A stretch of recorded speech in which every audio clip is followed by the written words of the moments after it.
सुप्रभात सज्जन श्रोते हो. मध्ये आपले सहर्ष स्वागत करीत आहे. जीवनमुक्त ज्ञानी आणि मूर्ख भोगी यामधील फरक. जीवनमुक्त ज्ञानी आणि मूर्ख भोगी यामधील फरक अशा शीर्षकाचं हे निरूपण आहे. संस्कृत सुभाषित आहे, राजन्यावद्यम देहस्था वन्मुक्त धियामपि यथा प्राप्त क्रिया त्यागो न रोचते न स्वभावतः. राजन्यावद्यम देहस्थावन मुक्त धियामपि यथा प्राप्त क्रिया त्यागो रोचते न स्वभावतः. म्हणजे मराठीमध्ये, जीवनमुक्त पुरुषांनाही यथा प्राप्त क्रिया त्याग न रुचे, म्हणून देह राहे तोवर ज्ञानी क्रियारतची असे. जीवनमुक्त ज्ञानी पुरुष यांना देहासोबत आलेल्या जन्मजात क्रियांचा त्याग करणे रुचत नाही. म्हणून अशी माणसे सुद्धा अगदी अंतिम श्वासापर्यंत निरपेक्ष भावे क्रियारत असतात. सांगायचा मुद्दा हा आहे की प्रत्येक जीव म्हणजे माणूस त्या विश्वपटलावर त्याचा असा काही एक सुनियोजित क्रियाभाग किंवा कार्यभाग ईश्वरी इच्छेनुरूप पार पाडण्यासाठी आला आहे, ज्याची त्याची एक ईश्वरी भूमिका असते. ज्ञानी जीवन मुक्तही जरी मुक्त मार्गावर अग्रेसर असला तरी देहधारणे इतपत योग्य त्या साऱ्या क्रिया विना तक्रार पार पाडित असतो आणि त्यांना तसे वागणे आवडतेही. ते जरी प्राप्त जीवनातच मोक्षाभी मुक्त असले तरीही ते ईश्वरी योजनेचा अवहेर करून त्याविरुद्ध क्रियाशून्य जीवन कधीच जगत नाहीत. ते विश्वशिस्त म्हणून आपले जीवन त्या शिस्तीच्या चौकटीतच जगतात. आपला आदर्श जगासमोर एक उत्तम नमुना म्हणून पेश करतात. म्हणून हे राघवा, तूही क्रियात्याग न करता जोपर्यंत देह आहे तोपर्यंत आपल्या आदर्शानुरूप आपले सहज वागणे चालूच ठेवावेस. हे तुझे वागणेच भावी पिढ्यांना मार्गदर्शक, युगानयुगे आदर्श असे ठरेल. अष्टावक्र संहितेत प्रकरण 4 मध्ये योगी विश्वापासून अलिप्त असतो या प्रकरणाच्या पहिल्या सूत्राचे अवलोकन करणे प्रस्तुत प्रसंगी उचित ठरते. संस्कृत श्लोक आहे, हंतात मग्नस्य धीरस्य खेलतो भोग लीलया नाही संसार वाही कैर मूढ सहसमानता. भोग भोगी खेळ खेळी सहज आत्मज्ञानी त्या मूढ डोळी जगा घेई कैसा राही समतुल्य त्या. येथे राजा जनक अष्टावक्र मुनींनी विचारलेल्या प्रश्नाला उत्तर देत असून त्या उत्तरातून असे दिसून येते की राजा ज्या सहजतेने आपले ज्ञान प्रकट करीत आहे त्या अर्थी तो आपल्या गुरूंच्या कसोटीला उतरला आहे, तो उत्तीर्ण झाला आहे. राजा जनक काय म्हणतो ते पहा. आत्मज्ञानी माणूस सर्व तऱ्हेचे भोग अगदी लीलया झेलत असतो. पहिल्या वेळी म्हटलेलं आहे, भोग भोगी खेळ खेळी सहज आत्मज्ञानी त्या. आत्मज्ञानी माणूस सर्व तऱ्हेचे भोग अगदी लीलया झेलत असतो. या उलट मूर्ख माणूस साऱ्या जगाला आपल्या डोक्यावर घेतो. ज्ञानी माणसाचे भोग भोगणे स्वाभाविक असते. जगाशी लिप्त न होता जीवनमुक्त अवस्थेत जगात व त्याचे व्यवहारात अंतःकरणातून न गुंता तो सारे भोग सहज कर्म म्हणून अनुसरत असतो. त्यात ग्राह्य अग्राह्य असे न समजता विना भेद विना अट जे समोर आले ते साक्षीत्वात भोगूनही तो सदा सर्वदा मुक्त बंद रहित असतो. मात्र मूर्ख माणूस जगातील त्याचे वाटेला आलेले भोग, ज्याला आपण क्रिया म्हणतो, देहाबरोबर आलेल्या क्रिया म्हणतो, ते जगामध्ये येताना आपल्या देहासोबत त्याच्या वाटे आलेले भोग, क्रिया किंवा कामे मीपणातून व मी करता या भावनेतून भोगत असतो. मूर्ख माणूस जगातील त्याचे वाट्याला आलेले भोग, क्रिया किंवा कामे मीपणातून तो मी करता या भोग भावनेतून भोगत असतो. म्हणून तो भोगलिप्त कर्मलिप्त म्हणजे मनाने आतून भोगाला आणि आपण केलेल्या कर्माला चिकटल्यामुळे तो भोगलिप्त कर्मलिप्त असतो.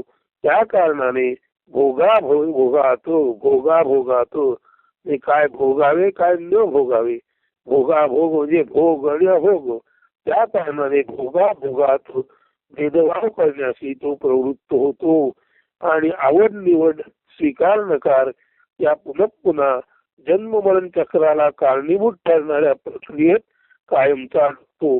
आपल्या सुख रममानतेचे दृष्टीने, सुखात रममाण होण्याच्या आपल्या स्वभावाने, आपल्या सुख रममानतेचे दृष्टीने वेळ प्रसंगी तो साऱ्या जगाला डोक्यावरी घेतो. जेथे आपले कौतुक होते तेथेच तो जातो, तर जेथे आपल्याकडे कुणी लक्ष देत नाही तेथे जाण्याचे तो जाणीवपूर्वक टाळतो. म्हणजे तो आवड निवड स्वीकार नकार या खऱ्या अर्थाने जीवनामध्ये मनाने गुंतणाऱ्या अडकणाऱ्या प्रक्रियेत राहतो. आणि जो माणूस जीवनामध्ये आवड निवड स्वीकार नकार भेदाभेद या पद्धतीने जीवनात जो जगतो तो निश्चितच आपल्या कर्माशी क्रियांशी बंधनात पडतो. आणि आपल्या कर्मक्रियांच्या बंधनात तोच माणूस पडतो जो आवड निवड भेदाभेद स्वीकार नकार या विषम पद्धतीचं जीवन जगतो. आणि त्या कारणाने वेळ प्रसंगी हा वेडा माणूस साऱ्या जगाला डोक्यावरी घेतो. जेथे आपले कौतुक होते तेथेच तो जातो, जेथे आपल्याकडे कुणी लक्ष देत नाही तेथे जाण्याचे तो जाणीवपूर्वक टाळतो. उचित अनुचित सत्य असत्य याऐवजी व्यक्तिगत मानापमानातच गुंतलेला असा हा अज्ञानी आणि जीवनमुक्त आत्मज्ञानी यांची तुलना होऊ शकत नाही. म्हणून पहिल्या ओळीत जो सांगितलेला आहे, भोगभोगी खेळ खेळी सहज आत्मज्ञानी त्या, आपल्या वाट्याला आलेली क्रियाकर्म सहज आनंदाने भोगतो, खेळ खेळावा तसं जीवन जगतो, त्याला आत्मज्ञानी म्हणतात. आणि दुसऱ्या ओळीत मूढ डोळी जगा घरी कैसा राही समतुल्य त्या, आणि दुसऱ्या ओळीतला माणूस सामान्य माणूस तुमच्या आमच्या सारखा जो माणूस आहे तो मूढ असतो, अशा अर्थी की तो भेदाभेदात आवड निवडीमध्ये स्वीकार नकारामध्ये गुंतलेला असतो. समजा आपण एखादी गोष्ट स्वीकारली आणि समोर आलेली तशीच एखादी गोष्ट नाकारली तर आपल्या लक्षात येत नाही आत्ता आपण जे नाकारले ते पुढे आपल्या वाट्यास येणार, म्हणून स्वीकारलेलं घेतलं आणि नाकारलेलं घेण्यासाठी परत पुढचा जन्म आला.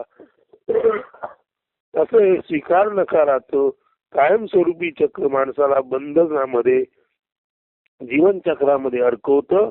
पण तू साक्षी भावाने जे जे समोर आलं ते यावत काळ देह आहे तावत काळ जो सहज भावाने पार पाडतो तो ज्ञानी माणूस असतो, तो जीवनमुक्त असतो.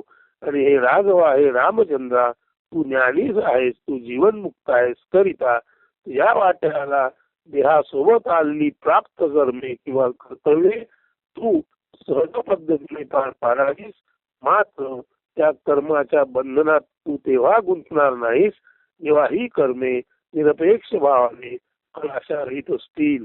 म्हणजे राघवाला उपदेश जो केलेला आहे तो उपदेश म्हणजे नेमका अष्टावक्र संहितेत या सूत्रात सांगितलेला सहज आत्मज्ञानी माणसाच्या वागण्यावर आधारित आहे. म्हणून भोग भोगी खेळ खेळी सहज आत्मत्यागी त्या, भोग जणू काही खेळ खेळावे तसे तू भोग आणि मोकळा हो, आवड निवड रहित गणे साक्षीत्वाने जीवन जग, क्रिया नाकारू नको, जोपर्यंत देह आहे तोपर्यंत देहासोबत आलेल्या क्रिया करणे यथा योग्य पद्धतीने करणे अत्यावश्यक आहे. हा जो बोध रामाला दिलेला आहे तो बोध इथे सुरुवात या सूत्रामध्ये भोग भोगी खेळ खेळी सहज आत्मत्यागी त्या, म्हणजे जो सहज आत्मज्ञानी त्या, भोग भोगी खेळ खेळी सहज आत्मज्ञानी त्या, जो आत्मज्ञानी असतो तो आपल्या क्रियाकर्मांकडे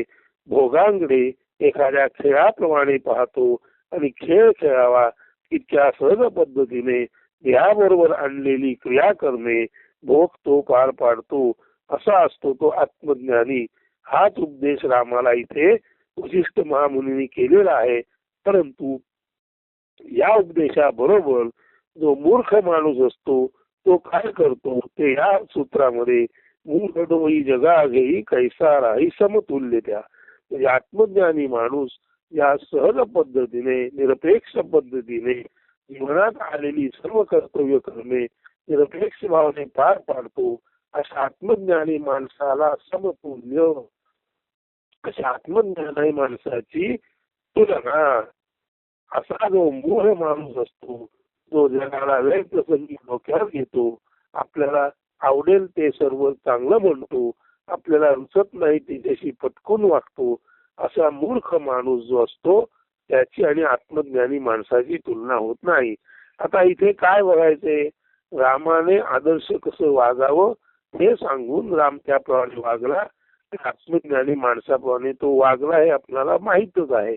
परंतु आत्मज्ञानी आणि मूर्ख किंवा जीवनात आदर्श वागणं म्हणजे काय समजणारा ज्ञानी आणि त्याबद्दल कल्पना नसणारा मूर्ख, ही दोन माणसे कशी वेगवेगळ्या पद्धतीचं वर्तन करतात हे या निरूपणात आपण यासाठी सांगितलेलं आहे की राम ज्ञानी वागला हे तर आपल्याला माहित आहे, पण ज्ञानी आणि अज्ञानी माणसाच्या वागण्यात नेमका फरक काय असतो ते सूत्र इथे घेऊन आपण हा जो रामाला केलेला उपदेश आहे तो या सूत्राद्वारे अधिक स्पष्ट केलेला आहे. आणि याच सूत्रात ज्ञानी आणि अज्ञानी माणसाचं किंवा जीवनमुक्त ज्ञानी आणि मूर्ख माणूस जेव्हा भोग भोगतात तेव्हा त्यांच्या जीवनामध्ये काय फरक असतो ते सांगितलेलं आहे. म्हणून जीवनमुक्त ज्ञानी आणि मूर्ख भोगी यामधील फरक सांगणार हे निरूपण आहे. तेव्हा हे ध्यानात ठेवा. भोग भोगी खेळ खेळी सहज आत्मज्ञानी त्या, मूढ डोई जगा घेई कैसा राही समतुल्य त्या. भोग भोगताना सहज खेळ खेळावा अशा पद्धतीने जो जगतो अशा आत्मज्ञानी माणसाची तुलना अशा दुसऱ्या एखाद्या मूर्ख माणसावर जो भोग भोगताना जेव्हा आपल्याला आवडीचं आलं तेव्हा सर्व जगाला आपल्या डोक्यावर घेतो आणि जेव्हा आपल्याला नावडतं असतं तेव्हा तो जगाला तुच्छ समजतो, अशा भेदभावाचं वर्तन करणारा मूढ माणूस आणि आत्मज्ञानी माणूस यांची तुलना होऊ शकत नाही. म्हणून भोग भोगी खेळ खेळी सहज आत्मज्ञानी त्या, मूढ डोई जगा घेई कैसा राही समतुल्य त्या. या सूत्राच्या आधारे आपण मूळ योग वासिष्ठामध्ये रामाला ज्ञानी माणूस कसा वागतो तो जो उपदेश केलेला आहे तो स्पष्ट अर्थ याचा करताना हे आपण सूत्राच्या अष्टावक्र संहितेतील प्रकरण 3 मधील पहिल्या सूत्राच्या आधारे हे निरूपण आपण केलेलं आहे. आणि यामध्ये आपण आत्मज्ञानी माणूस आणि मूढ माणूस यांच्या जीवन जगण्यातील फरकाचं वर्णन करून ज्ञानी आणि मूर्ख याचं विस्ताराने वर्णन केलेलं आहे. अशा अर्थी जीवनमुक्त ज्ञानी आणि मूर्ख भोगी यामधील फरक आपण सर्वांनी जाणावा आणि अर्थातच आपणही ज्ञानी आहोत याचा विसर न पडू देता ज्ञानी माणसाचे जीवन जगण्यासाठी आपण वचनबद्ध असावे, आपण कटिबद्ध असावे असं सांगतो आणि आजचे हे निरूपण येथेच संपन्न करतो. धन्यवाद. अस्तु. सुदिन सुप्रभात.